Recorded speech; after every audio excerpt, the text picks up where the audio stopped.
10 years to the day after my sister's disappearance, my father kills himself. It's a sleepy Friday night, like any other, when he drives his car through the rotting barn wall of the most beautiful bridge in town and plunges himself into the shallow waters below. The same shallow waters where divers in seal suits panned for Angie's remains when all of our better leads ran cold. He doesn't vanish like she did. He isn't swept away with the current. His car isn't even fully submerged. He lands in the rocks, bumper sticking out from the water like a bad joke. Mom and I stand at the edge of the road in police overcoats, watching as state authorities dredge the car from the riverbank with their big tow trucks.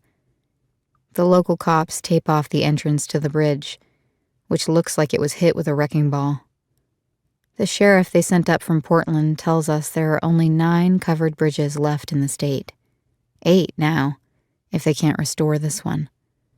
It's the first thing he says. Only after Mom apologizes, only after she assures him that her husband must have been trying to veer off the road sooner, must have been trying to miss the bridge entirely and cut across the steep patch of nothing between the start of the bridge and the end of the guardrail. Only after she insists that he must have simply been going too fast, turned a second late, wound up on the bridge. Only then does the sheriff volunteer that my dad was killed on impact. He didn't drown. Small mercies. My mom thanks the sheriff and his face softens when he hears her lovely musical brogue. She turns it up for the occasion, leaning into each lilting syllable.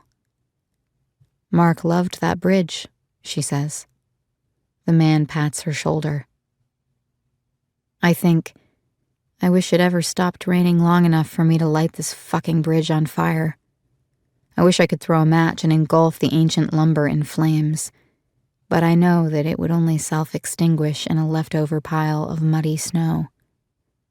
For years later, at night, all I will be able to think about is the butt end of the car sticking up like that, and the feeling that, if he wanted to, he could have unbuckled his seatbelt, opened his door, and walked out. From this day forward, Angie will appear in my dreams soaking wet, lips blue. My dad won't appear in my dreams very much, and I'll miss him. Mom closes her eyes and tugs nervously at the streak of white in her auburn hair. She insists on identifying his body alone, and I let her. For now, I am glad, but I will be angry later when I can't be sure if the bloated, bruised, waterlogged version in my head is more or less grotesque than the real thing. I will grow jealous of her for getting to see him, for the visual proof that convinces even the most stubborn parts of her brain that he is dead. It will all come later. Things take time.